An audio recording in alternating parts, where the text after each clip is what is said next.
El poder de la palabra.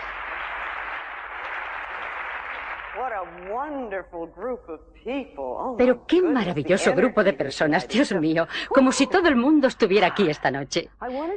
Bueno, esta noche quisiera hablaros del poder de lo que decimos, de nuestra palabra. El poder de la palabra. ¿Qué significa eso? ¿Qué significa? ¿Os dais cuenta de lo importantes que son vuestras palabras? ¿Qué importantes son nuestros pensamientos? ¿Y qué importantes son nuestras palabras? Muy importantes. Palabras, palabras, palabras. Las usamos en todo momento y las soltamos casi sin pensar. La mitad de las veces ni siquiera sabemos lo que estamos diciendo. O decimos cosas y no ponemos atención a las palabras que usamos. De niños nos enseñaron gramática, nos enseñaron a elegir las palabras según las reglas gramaticales, pero a mí siempre me ha parecido que las reglas gramaticales van cambiando. Lo que es incorrecto en una época es correcto en otra y viceversa. Lo que en una época se considera vulgar pasa a ser después de uso común. Pero lo que la gramática no toma en cuenta es el sentido de las palabras ni el efecto que tienen en nuestra vida. ¿De qué manera afectan nuestra vida las palabras? Veréis, a mí nunca me enseñaron en la escuela que la elección que yo hago de mis palabras tienen que ver con las experiencias que voy a tener en mi vida. Nadie me dijo que mis pensamientos son creadores, que mis pensamientos van, literalmente, a dar forma a mi vida. Nadie me enseñó que lo que yo doy retorna a mí. Y hemos de recordar que aquello de tratar a los demás como queréis que os traten a vosotros no fue jamás pensado para producir sentimiento de culpa, sino para enseñarnos una ley fundamental de la vida. Lo que damos se nos devuelve. Nadie jamás me dijo que yo era digna de ser amada. Nadie me dijo que yo merecía el bien. Y nadie me enseñó que la vida está aquí para sustentarme.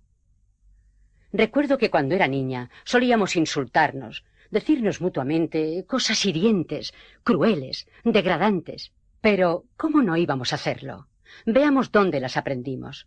Veamos cómo aprendimos a comportarnos así. A muchos de nosotros, nuestros padres nos decían una y otra vez que éramos estúpidos, bobos, feos, una molestia, que no servíamos para nada. Algunas veces llegaban a decirnos que ojalá no hubiéramos nacido y cosas parecidas. Nos encogíamos de dolor ante esas palabras.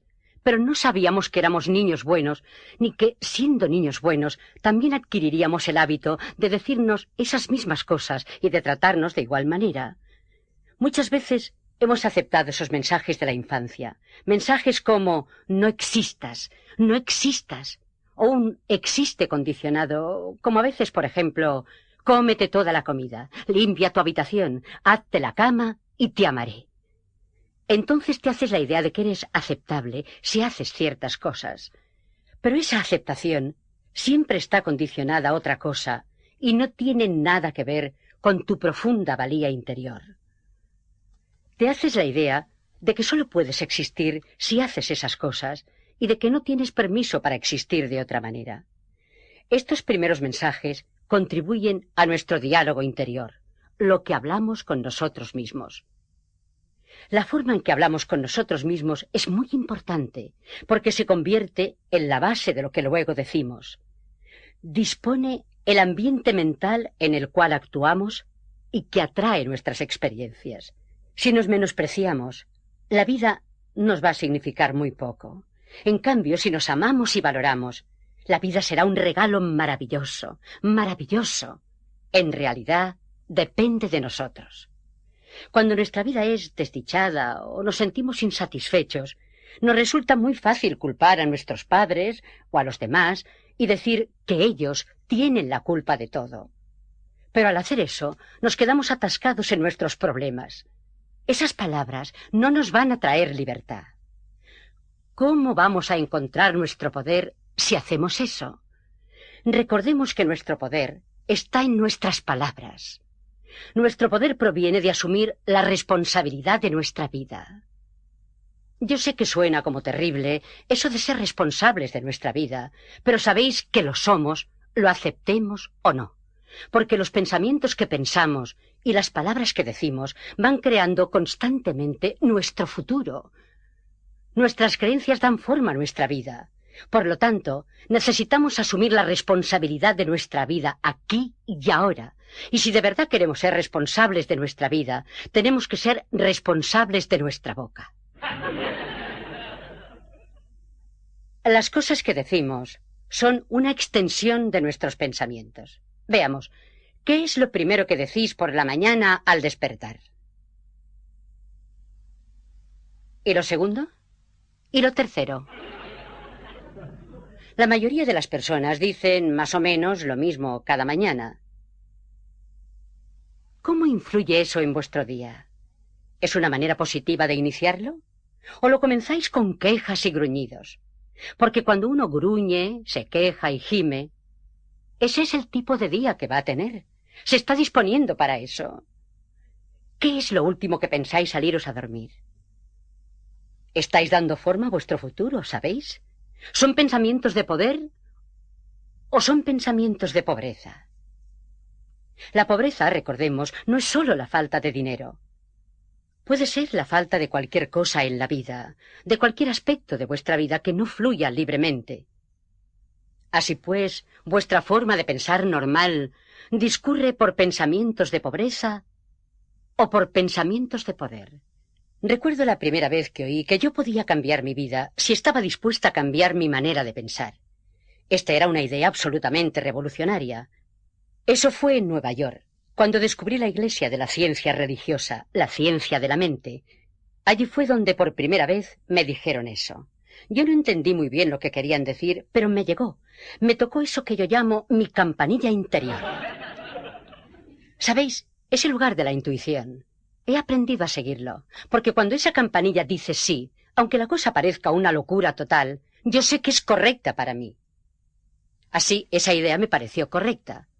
Me hizo vibrar una cuerda interior. Algo me dijo, sí, tienen razón. Y así fue como comencé la aventura de aprender a cambiar mi manera de pensar. Bueno, uno capta la idea y dice sí, que entonces tiene que pasar por los cómos. Bueno, leí un montón de libros, asistí a un montón de clases e investigué todo lo que pude.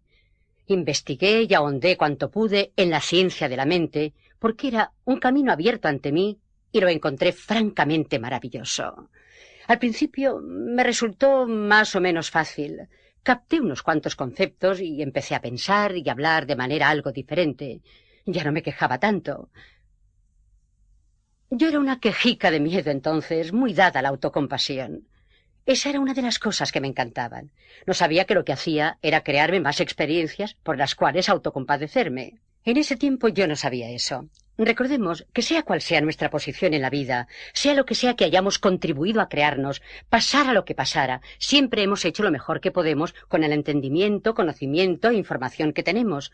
Y cuando sabemos más, lo hacemos de forma diferente. De manera que jamás, nunca, por favor, os riñáis por lo que sois o por la posición en que estáis, ni por el lugar donde estáis. Decíos, estás haciendo lo mejor que sabes hacer, pero estás metido en dificultades y quieres salir de allí.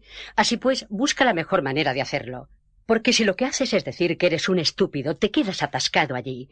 Se necesita el apoyo de nuestra autoestima cuando se quiere hacer cambios.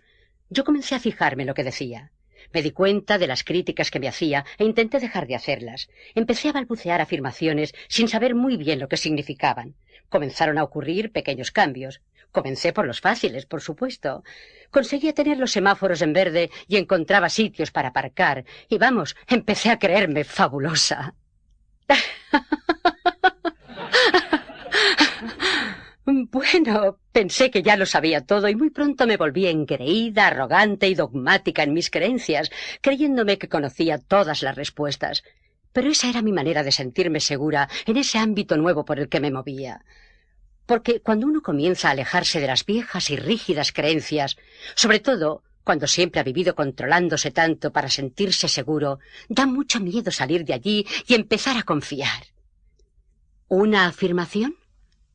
Es decir, que un pensamiento pasa por tu mente y vas a confiar en que eso te cambie la vida. Da mucho miedo hacer eso, de modo que yo me aferraba a las cosas. Pero eso fue un comienzo. Aún me queda mucho camino por recorrer. Como ocurre a la mayoría, No siempre encontré el sendero fácil y sin baches, porque hacer afirmaciones no siempre me daba resultado, y yo no lograba entender por qué.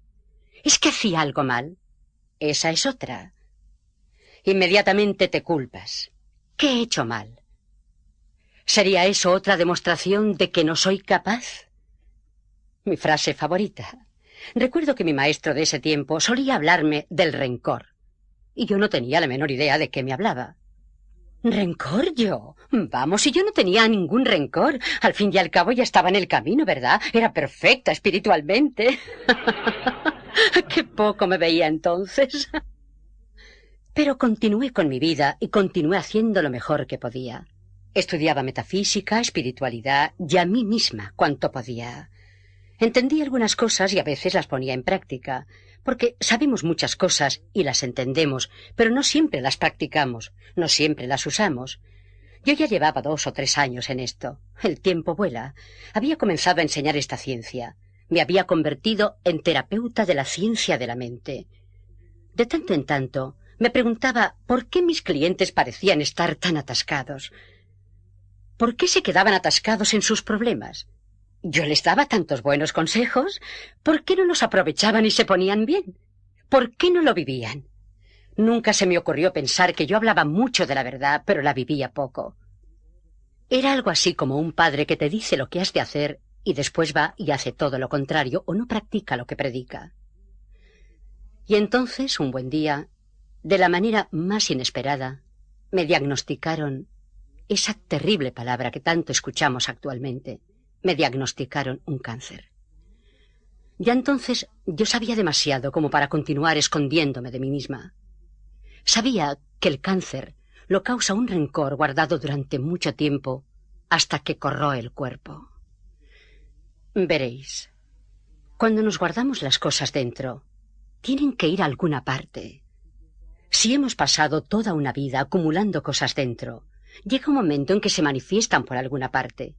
Y, lógicamente, entonces me di muy bien cuenta de cuál era el rencor que guardaba en mi interior.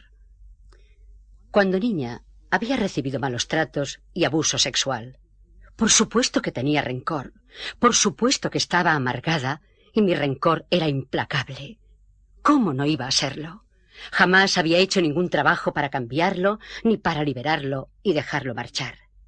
Cuando me fui de casa, todo lo que podía hacer era no volver a pensar en eso y tratar de olvidar. Cuando encontré mi camino espiritual, cubrí mis sentimientos o lo que fuera que llevaba dentro. Los cubrí con una hermosa capa de espiritualidad y me rodeé de un muro que me impedía totalmente comunicarme con mis sentimientos. No sabía quién era yo ni dónde estaba.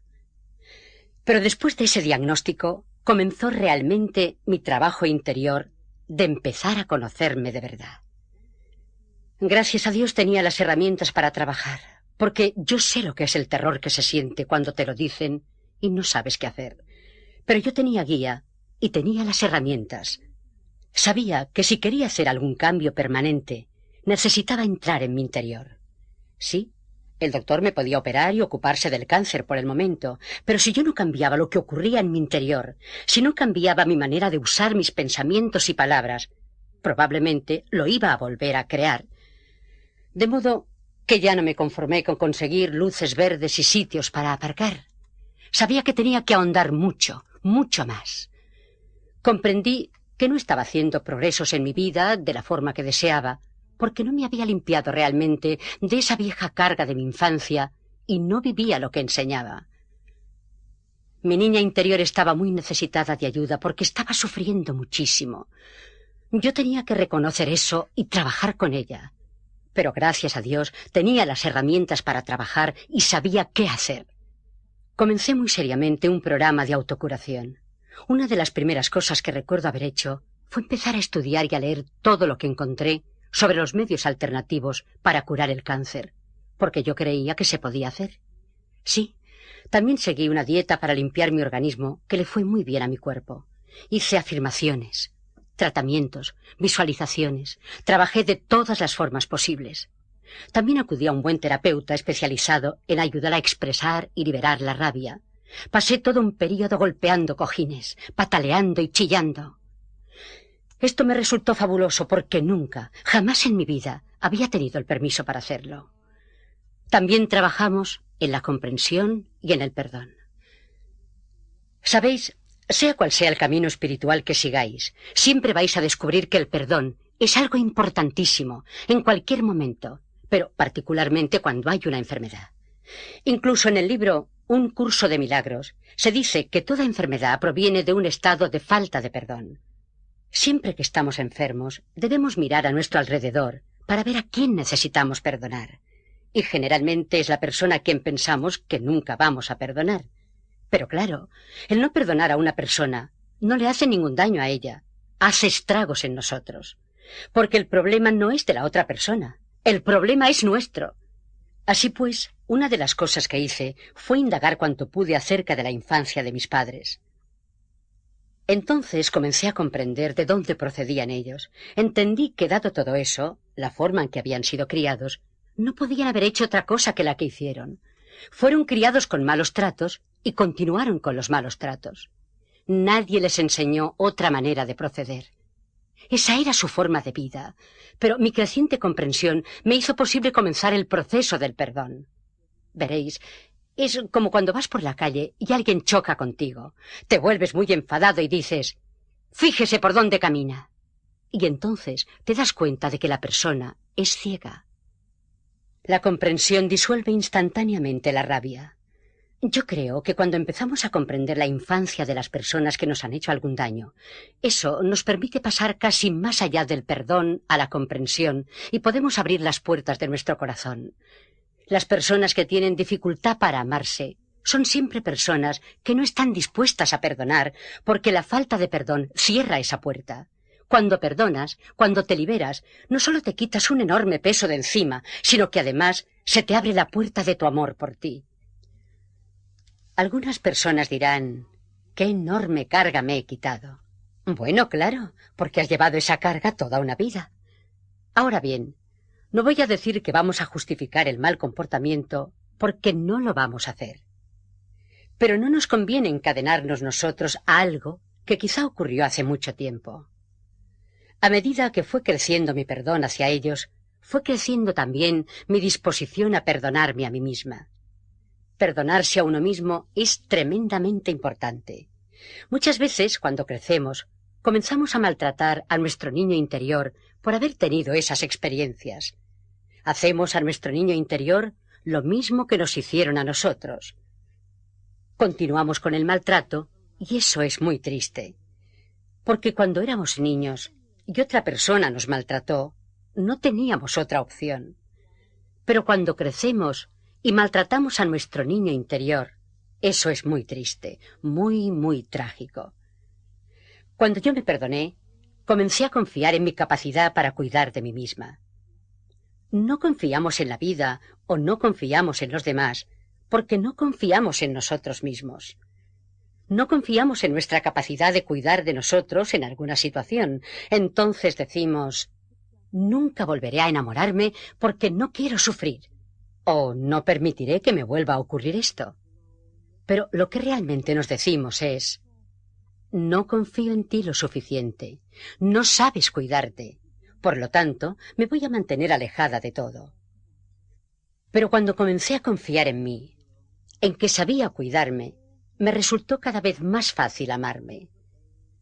Mi cuerpo estaba sanando y, sobre todo, mi corazón estaba sanando. Mi corazón estaba sanando.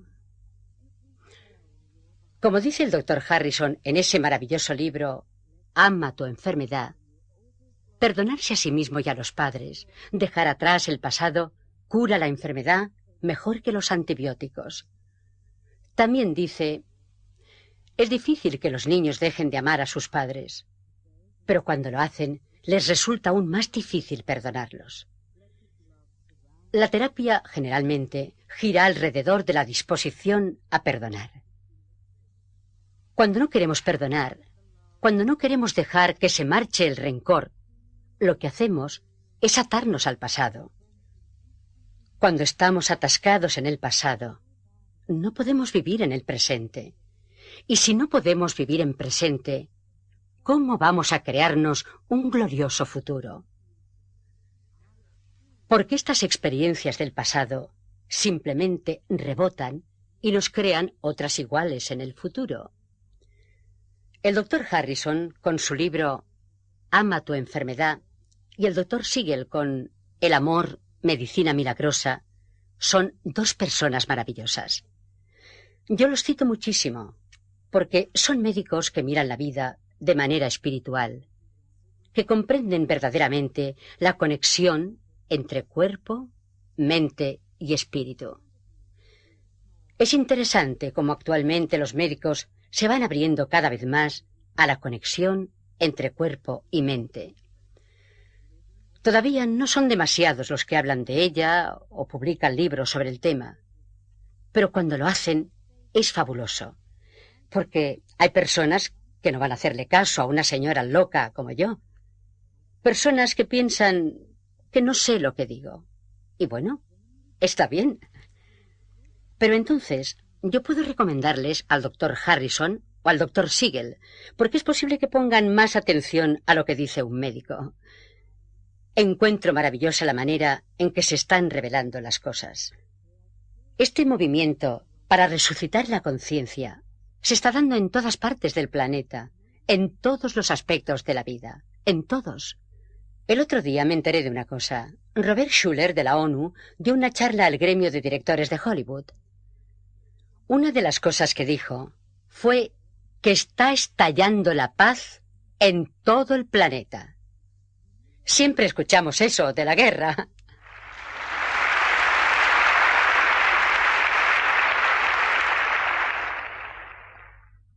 Dijo que está estallando la paz en todo el planeta.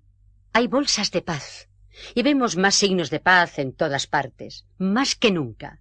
Y este es uno de los líderes de la ONU. También dijo que la especie humana necesita creer que es posible la paz para poder lograrla. Nuestra conciencia es importantísima.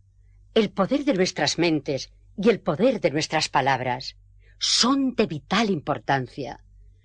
Podemos contribuir a la muerte del planeta o podemos contribuir a su curación. En estos momentos, por lo visto, están ocurriendo cosas extraordinarias.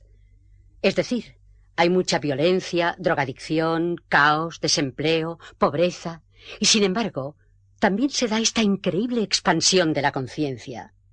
La gente, muchos cientos de miles de personas en todo el planeta, se están enterando de que tienen el poder para cambiar sus vidas. Se están enterando de lo que pueden hacer. Eso es fantástico. Justamente esta tarde, alguien se me acercó a hablarme sobre la posibilidad de traducir mi libro al libanés. En todas partes están ocurriendo cosas. Pensamos, esto solo sucede aquí o solo sucede en la iglesia, y no es cierto. Ocurre en todas partes. Veamos, la terapia gira alrededor de la disposición a perdonar, la disposición a dejar de ceder mi poder a personas del pasado, a aceptar mi poder aquí y ahora, dando más importancia a mi palabra que a la de ellos. Yo soy la única persona que puede pensar en mi mente, así como tú eres la única persona que puedes pensar en la tuya. Nadie nos puede obligar a pensar de otra manera.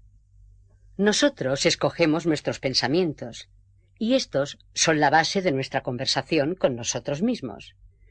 Bueno, en todo caso, poco a poco comencé a vivir más lo que enseñaba, a poner verdadera atención a mis palabras y pensamientos y a perdonarme una y otra vez por no ser perfecta. Me di permiso para ser, en lugar de esforzarme por ser una superpersona, para poder sentirme aceptable por un día. Y por primera vez comencé a confiar en la vida y a considerarla mi amiga. Recuerdo que me sentí más ligera. Mi humor se hizo menos mordaz y más divertido. Trabajé para dejar que se marcharan las críticas y los juicios sobre mí misma y sobre los demás. Dejé de contar historias de desastres. Parece que nadie más aquí ha hecho eso. Somos tan rápidos para propagar las malas noticias. Es increíble. Dejé de leer el periódico, dejé de escuchar las noticias, dejé de ver el informativo de la noche. Me dije, no quiero soñar con todo eso. Entonces di un paso importante. Decidí dejar de contar chismes. Y encontré que no tenía nada que decirle a nadie durante 3 semanas. Hasta que descubrí que había otras maneras de hablar. No fue un hábito muy fácil de abandonar. Pero claro, si yo contaba chismes de otras personas, ellas también lo harían de mí, ¿verdad? Recordemos que lo que damos, recibimos.